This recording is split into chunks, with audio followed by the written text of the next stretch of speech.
CCU Secondary School Quotas. Bismillahirrahmanirrahim. I am Muhammad Wasim Chaudhary from CCU Secondary School Kotaddu. Dear students, Assalamu alaikum. 9th class physics, chapter number 7, properties of matter.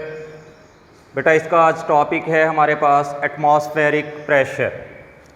Last time हम लोगों ने pressure को discuss किया था previous lecture में, और आज उससे नेक्स्ट टॉपिक एटमॉस्फेरिक प्रेशर। अब पहले अगर लफ्ज़ी तौर पर बाय वर्ड हम इसे गौर से देखें दोनों को, तो बात क्लियर हो जाएगी। समझने के लिए, याद करने के लिए हमें लफ्ज़ी बातों का पता होना चाहिए, फिर हम उसकी डेफिनेशन जो है वो ड्राइव कर सकते होंगे और बना सकते होंगे। प्रेशर, डियर स्टूडेंट्स, हम लोगों ने कहा था कि force, perpendicular force applied the unit area of a surface. और एटमॉस्फेयर क्या है हमारे पास? Atmosphere, the earth is surrounded by a cover of air.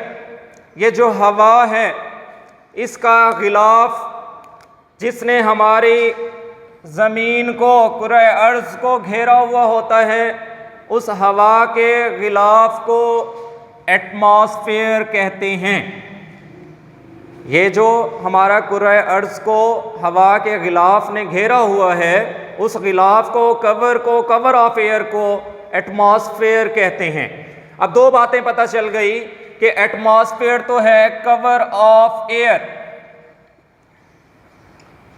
और प्रेशर है हमारे पास force applying on the unit area. अब अगर गौर से इन्हीं को ही मिलाएं, एटमॉस्फेरिक प्रेशर क्या बनेगा कि वो दबाव जो कौन लगाएगा? Cover of air. हवा जो है, हवा का गिलाफ किसी भी चीज़ पर जो फोर्स लगाएगी, जो प्रेशर एक्सर्ट करेगी, उसे हम लोग क्या बोलेंगे? Atmospheric pressure. उसे हम लोग क्या कहेंगे? Atmospheric pressure. आज का टॉपिक था हमारा एटमॉस्फेरिक प्रेशर। मैंने आपको बाय वर्ड उसको निकाल कर डेफिनेशन क्रिएट की। क्या कहा कि एटमॉस्फेयर जो है वो हमारे पास कवर ऑफ एयर, हवा के गिलाफ ने जो कुरे अर्थ को घेरा हुआ है, उसे एटमॉस्फेयर बोलते हैं। और प्रेशर कहते हैं फोर्स को जो किसी भी जिस्म के यूनिट एरिया पर अमूदन असरअंदाज होती है। तो अब कंप्लीटली अगर हम इसे कहें कि वो फोर्स जो एयर लगा रही होगी, जो हवा लगा रही होगी किसी भी जिस्म पर, किसी भी यूनिट एरिया पर, इस अर्थ पर, उसे हम लोग क्या कहेंगे? Atmospheric pressure. अब हवा क्या है? Air is a mixture of gases. ढेर सारी जो हैं वो गैसेस का एक मिक्सचर है हवा हमारे पास। उसमें हाइड्रोजन है, नाइट्रोजन है, ऑक्सीजन है, और भी इसी तरह से ढेर सारी गैसेस का मजमुआ जो है वो हवा है। एटमॉस्फेरिक प्रेशर का अब जो है डेफिनेशन कंप्लीट तौर पे देख लें। The pressure exerted by the weight of atmosphere. यही अभी मैंने बात की आप लोगों को कि द प्रेशर एक्सर्टेड, जो लगाया जाता है, by the weight of atmosphere, atmosphere के वजन से, विच एट सी लेवल, सतह समंदर पर, has a mean value of 101,325 pascals. यहाँ पर कुछ बुक्स में बेटा 101,300 पास्कल्स भी लिखा हुआ है, वो भी गलत नहीं है, और 101,325 पास्कल्स ये भी ठीक है कि वो दबाव हवा का जो सतह समंदर पर 101,325 पास्कल्स पर अप्लाई करके, या फिर मरकरी को अगर हम सपोर्ट कराएं तो 760 mm ऑफ Hg के मरकरी को, हवा का वो दबाव जो बैरोमीटर में मरकरी को 760 मिलीमीटर पर सपोर्ट कर ले, उठा ले, उसे बैलेंस करा दे, उस हवा के दबाव को हम लोग कहेंगे एटमॉस्फेरिक प्रेशर। और इसे बेटा क्योंकि हम बैरोमीटर के ज़रिए मेजर करते हैं, an instrument which is used to measure the atmospheric pressure is called barometer। Barometer वो आला है जो एटमॉस्फेरिक प्रेशर मालूम करने के लिए, उसकी पैमाइश करने के लिए इस्तेमाल किया जाता है, उस आले को बैरोमीटर कहते हैं। जिस तरह टेम्परेचर मेजर करते हैं, टेम्परेचर मेजर करने के लिए हम लोग थर्मामीटर का इस्तेमाल करते हैं, इसी तरह एटमॉस्फेरिक प्रेशर फाइंड आउट करने के लिए, मेजर करने के लिए बैरोमीटर का इस्तेमाल किया जाता है। और इस प्रेशर को, एटमॉस्फेरिक प्रेशर को, जिसमें हम बैरोमीटर का जिक्र कर रहे हैं, जिसमें हम मरकरी का जिक्र कर रहे हैं, तो उसे हम बैरोमेट्रिक प्रेशर भी कहते हैं। ये इसका अदर नेम है। और इसकी एग्जांपल्स बेटा एटमॉस्फेरिक प्रेशर की, फिर एक और बात कि इसकी डायरेक्शन क्या होती है। जब ये अप्लाई होता है किसी भी ऑब्जेक्ट पर, एटमॉस्फेरिक प्रेशर, हवा का दबाव जब लगता है, तो कोई एक स्पेसिफिक डायरेक्शन नहीं होती, बल्कि ऑल डायरेक्शंस में अप्लाई होता है। इसकी एग्जांपल्स देता हूँ बेटा आप लोगों को कि सोप बबल्स हैं, जब छोटे होते हैं बच्चे, वो बबल्स बनाते हैं, साबुन का मिक्सचर बनाकर, वाटर के साथ सॉल्यूशन बनाकर उसके फिर बबल्स बनाते हैं, बुलबुले बनाते हैं। तो आपने देखा होगा वो बुलबुले जो हैं वो स्फेरिकल शेप में होते हैं। तो उसकी वजह क्या होती है, जो उन बुलबुलों के अंदर, जो बबल्स के अंदर हवा का दबाव होता है, वही बाहर एटमॉस्फेरिक प्रेशर होता है।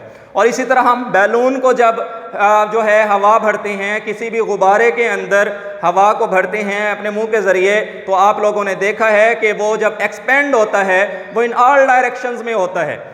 तो एटमॉस्फेरिक प्रेशर का जो असर होता है वो चारों तरफ, तमाम सिमतों में होता है। इसकी एक और एग्जांपल भी बेटा आप लोगों को देता हूँ, एक्सपेरिमेंटल वेरिफिकेशन भी कह दें। एक टीन ले लें, ऑयल जो है, घी का एक बड़ा वाला टीन ले लें, हम टीन को खाली कर दें, ऑयल निकाल दें, उसके अंदर कुछ पानी भर दें, हाफ जो है उसे फिल कर दें वाटर के साथ। अब उसका जो है ऊपर से जो है ढक्कन जो है वो खोल दें और उसको किसी बर्नर पर, फ्लेम पर, चूल्हे पर हम लोग ऊपर रख देते हैं गर्म करने के लिए। अब उस टीन के अंदर, तवज्जो कीजिएगा, उस टीन के अंदर बेटा पानी भरा हुआ है और उसे हम गर्म कर रहे हैं। अब जब वो गर्म होगा, उसके अंदर आधा पानी था और आधी हवा थी, एयर जो है वो पार्टिकल्स थे। जैसे ही वो गर्म होगा, हीटअप होगा, बॉइलिंग पॉइंट की तरफ वाटर जाएगा, तो उससे वेपर्स बनना स्टार्ट हो जाएंगे, बुखारात बनना स्टार्ट हो जाएंगे। अब वो बुखारात ऊपर की तरफ आएंगे तो ऊपर जो हवा थी वो बाहर ढक्कन की मदद से, कॉर्क की मदद से बाहर चली जाएगी। अब आपने क्या करना है, जब थोड़ी सी देर गुजर जाती है, जब आपको अंदाज़ा हो जाए कि अब हवा खारिज हो गई है और अंदर के जो पानी के मालिक्यूल्स हैं वो वेपर्स बनकर बाहर आ रहे हैं, तो आप लोगों ने उसे चूल्हे से उतार लेना है, टीन को, और उसका ढक्कन अच्छी तरीके से एयर टाइट जिसको कहते हैं बंद कर देना है। अब उसके अंदर सारे बुखारात और पानी है नीचे। अब आप लोगों ने उसी टीन को, उसी घी के ऑयल के कनस्तर को किसी ठंडे पानी की टैप पर ले जाना है, टूटी पर ले जाना है, और जब उसको चलाना है, कॉर्क बंद है, एयर टाइट जो है हम लोगों ने उसका ढक्कन बंद किया हुआ है, ना ही हवा दाखिल हो सकती है ना ही बाहर आ सकती है। अब जैसे ही हम उस पूरे टीन को किसी भी ठंडे पानी की टूटी के नीचे, टैप के नीचे रखते हैं, जब उसके ऊपर चलाते हैं, तो जितने उसके अंदर वेपर्स होंगे वो कंडेंस्ड होकर दोबारा वाटर मॉलिक्यूल्स बन जाएंगे। जब वाटर मॉलिक्यूल्स बनेंगे तो वो वाटर तो नीचे चला जाएगा, वाटर नीचे चला जाएगा, ऊपर की सतह पे सारी खाली खला क्रिएट हो जाए, वैक्यूम क्रिएट होगा। अब हवा नहीं जा सकती उसके अंदर, तो फिर क्या होगा, चारों तरफ से हवा का जो बैरूनी दबाव है वो उस पर अप्लाई करेगा और उस टीन को, उस कनस्तर को स्क्वीज कर देगा, दबा देगा, और वो कनस्तर चारों तरफ से पिचक जाएगा।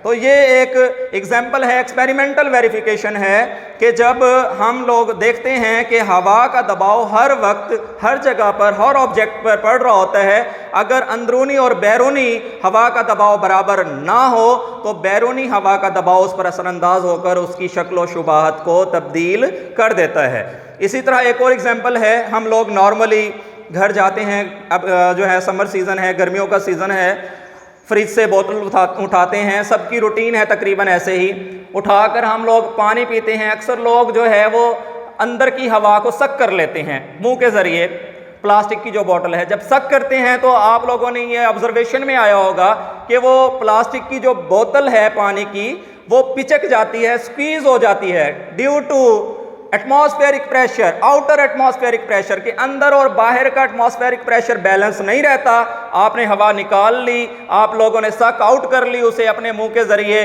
और वो बैरूनी जो है हवा का दबाव जो है वो उस पर पड़कर उसे दबा देता है, स्क्वीज कर देता है, पिचक जाती है वो बोतल। तो ये चीज़ें, ये दो आप लोगों को एक्सपेरिमेंटल वेरिफिकेशन के ज़रिए बताया है कि हवा का जो दबाव है, एटमॉस्फेरिक प्रेशर है, तमाम अजसाम पर हर वक्त हर तरफ से ऑल डायरेक्शंस में अप्लाई होता है। ये आज का छोटा सा टॉपिक था बेटा हमारे पास, एटमॉस्फेरिक प्रेशर चैप्टर नंबर 7 से इसको आपने याद करना है। कोई भी कंफ्यूजन हो तो आप लोग पूछ सकते हैं, कांटेक्ट कर सकते हैं। Wish you best of. Address नज़द Dera railway crossing Kot Addu, principal Kalimullah Khan गाड़ी, फोन 0333 601 9353।